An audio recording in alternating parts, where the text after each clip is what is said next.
আসসালামু আলাইকুম এভরিওয়ান, সবাই কেমন আছেন? আজকে সকাল সকাল খামারে ঢুকতেই দেখি যে একটা মুরগি উল্টে আছে, মানে মরে গেছে। তো এই মুরগিটা মরে যাওয়ার কারণ হচ্ছে আপনার ঠান্ডা লাগছে আর কি। ঠান্ডার জন্য মুরগিটা মারা গেছে।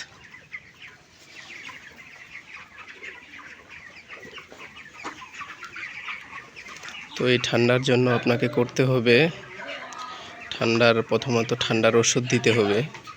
এবং যদি রাতের বেলা আবহাওয়া ঠান্ডা হয় তাহলে পলি ফালায় রাখবেন।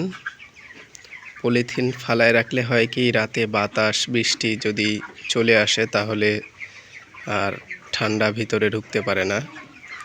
আর যদি রাতে বাতাস বৃষ্টি হয় আর পলি উঠায় রাখেন তাহলে ভিতরে বাতাস ঢুকলে হয় কি, মাঝে মধ্যে কিছু কিছু মুরগি অসুস্থ থাকলে তাদের ভিতরে ঠান্ডাটা আর কি ঢুকে গেলে তখন অসুস্থতাটা বেশি হয়ে যায়, যার ফলে তারা সহ্য না করতে পারে, স্ট্রোক করে। তো সেই ক্ষেত্রে আপনারা রাতের বেলা পলিথিন ফালায় রাখলেই ভালো হয়।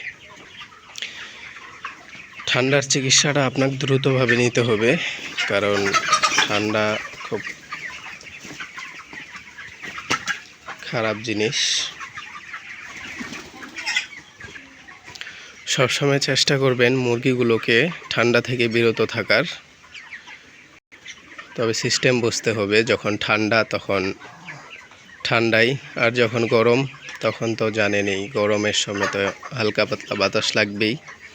তাই বলে গরমের জন্য কি আর আপনি বাতাস দিবেন না? তা তো হয় না।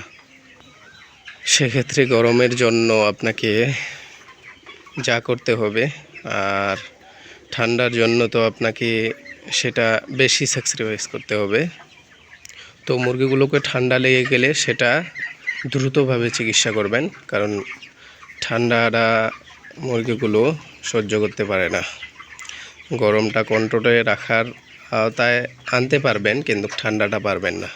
তাই ঠান্ডার চিকিৎসাটা আপনাকে দ্রুতভাবে নিতে হবে। আশা করি সবাই বুঝতে পারছেন। সবাই ভালো থাকবেন। আসসালামু আলাইকুম।